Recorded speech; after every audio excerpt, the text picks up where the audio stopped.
By late 2007, nearly 40% of every cell phone sold on Earth was made by exactly one company.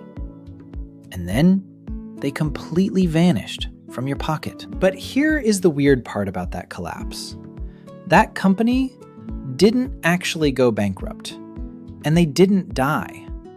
They just pulled off a quiet, massive corporate reinvention. Today, Nokia is still a tech giant, pulling in nearly 20 billion euros a year. They swapped making indestructible plastic bricks for building the invisible plumbing of the internet. Most people assume Nokia failed because they couldn't build a touchscreen. But the real story of how they survived requires looking at a completely hidden business model. So how does a dominant consumer brand lose everything, only to rebuild itself in the shadows? The answer actually starts more than a century ago, next to a river. In 1865, a Finnish mining engineer named Fredrik Idestam set up a groundwood pulp mill. Finland had massive forests and wild river rapids, perfect for grinding wood into paper. Paper was the high-tech communication medium of the 1860s. Idestam opened a second mill on the Nokian Virta River, which is where the famous Nokia name actually comes from. Over the next century, that regional paper mill merged with a rubber maker and a cable company. They became a massive, highly diversified industrial conglomerate across northern Europe. They were selling practically everything. If you lived in Finland, you might own Nokia rubber boots, Nokia car tires, a Nokia television, and even Nokia military gas masks. But running a sprawling conglomerate is incredibly inefficient.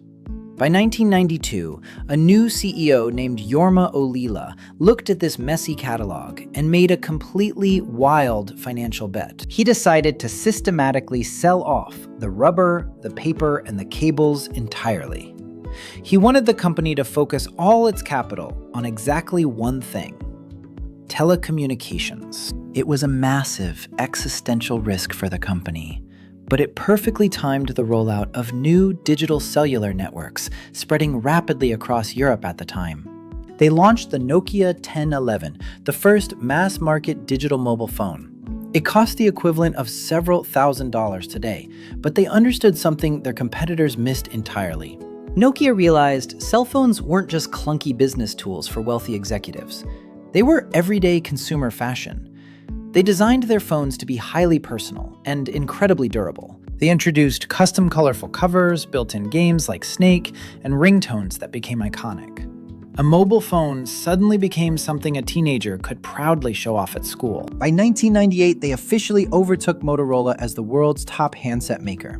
The revenues absolutely exploded, from 6.5 billion euros to 31 billion in just 5 years. They mastered global supply chains and distribution better than anyone else alive. They churned out rugged, cheap handsets that completely dominated emerging markets all across the world. At their absolute peak in 2007, Nokia shipped over 430 million devices in a single year.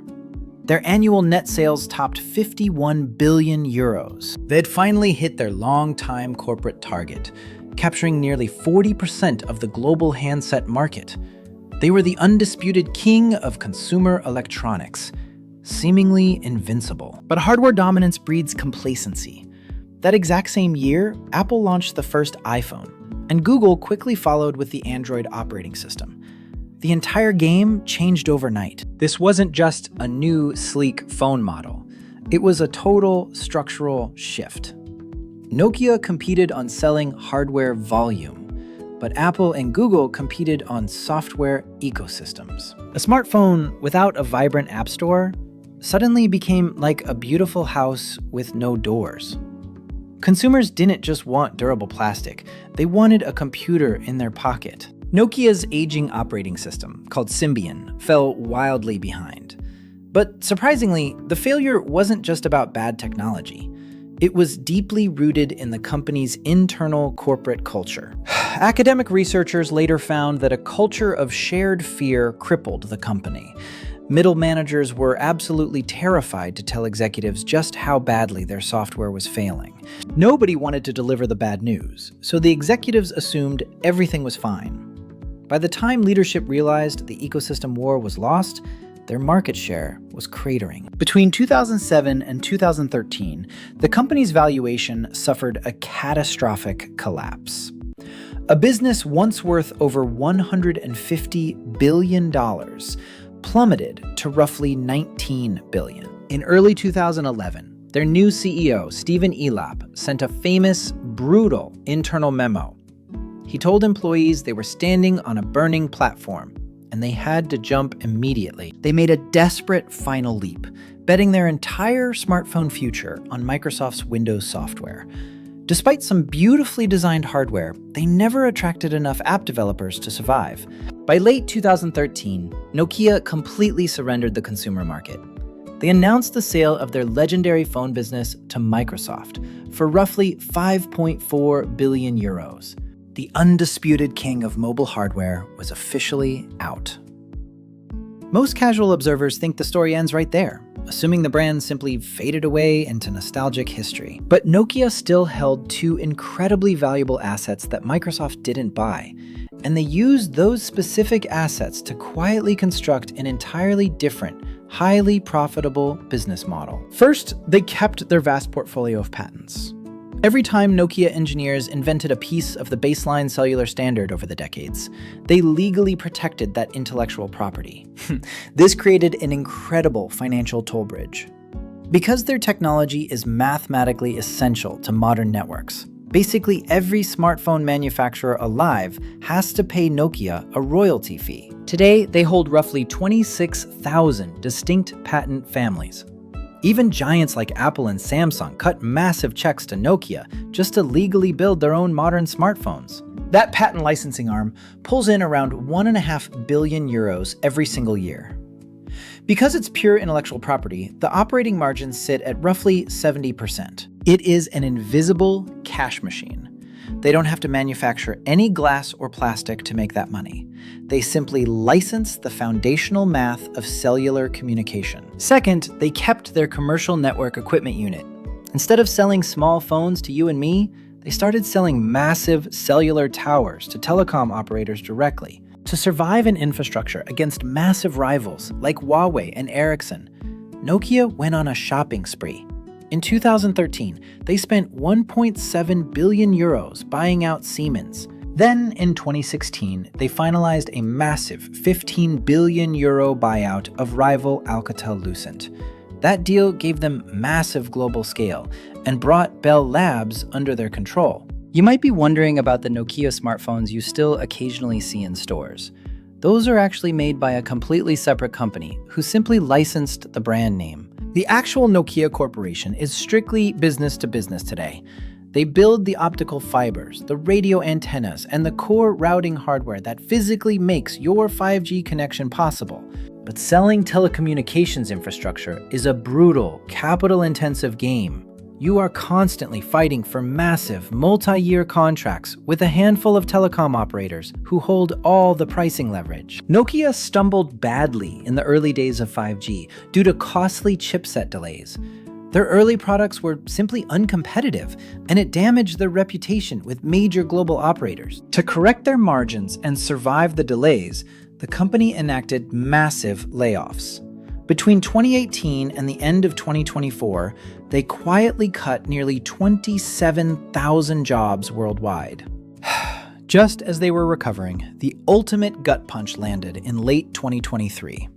AT&T handed a massive 5-year radio network deal exclusively to Nokia's primary rival, Ericsson. That lost contract represented spending that could approach roughly $14 billion. Nokia's shares hit a 3-year low, and it proved just how fiercely competitive the legacy market remains. The painful truth is that the traditional cellular network market is structurally shrinking. Operators aren't spending as much on towers anymore, so Nokia desperately needed a new growth engine. Under their current leadership, they looked for the biggest technological capital shift of the entire decade. They decided to pivot toward the massive boom in artificial intelligence data centers. AI data centers require a mind-boggling amount of physical wiring and specialized optical switches to function. Millions of highly advanced chips need lightning-fast fiber connections to share training data. To capture this new demand, Nokia announced a $2.3 billion acquisition of an optical networking firm called Infinera. They are aggressively chasing the tech hyperscalers. The bet is starting to attract serious institutional capital. In late 2025, NVIDIA made a $1 billion equity investment directly into Nokia to develop AI-powered mobile networks. That billion-dollar investment gave NVIDIA roughly a 3% stake in the business. It signals that Nokia is deadly serious about capturing a slice of the AI infrastructure supercycle. They even reorganized the entire corporate structure into two distinct segments. One half manages the struggling mobile towers, while the new network infrastructure segment chases hyper-growth in data centers. Nokia now projects they can reach around 3 billion euros in operating profit by 2028. But you have to remember, that is just a corporate target, not a guaranteed reality. Execution risk is incredibly high. They are walking into a data center market already dominated by networking giants like Cisco and Arista, while still fighting off Huawei globally. So we are left with a fascinating corporate duality. Nokia has a highly profitable patent portfolio, quietly pulling in billions, attached to a brutally competitive hardware infrastructure business. They are fighting tooth and nail to transition from the legacy cellular towers of the past to the glowing optical racks of next-generation data centers. It won't be easy. But this company has successfully reinvented itself roughly every 50 years. From grinding wood pulp to molding rubber tires to dominating cell phones to laying global fiber optics. True corporate survival isn't about protecting the product that made you famous. It is about having the absolute financial ruthlessness to burn your own platform before the market does. The greatest companies know exactly when to walk away from a dying game. Look out for your own investments this week, and I will talk to you very soon.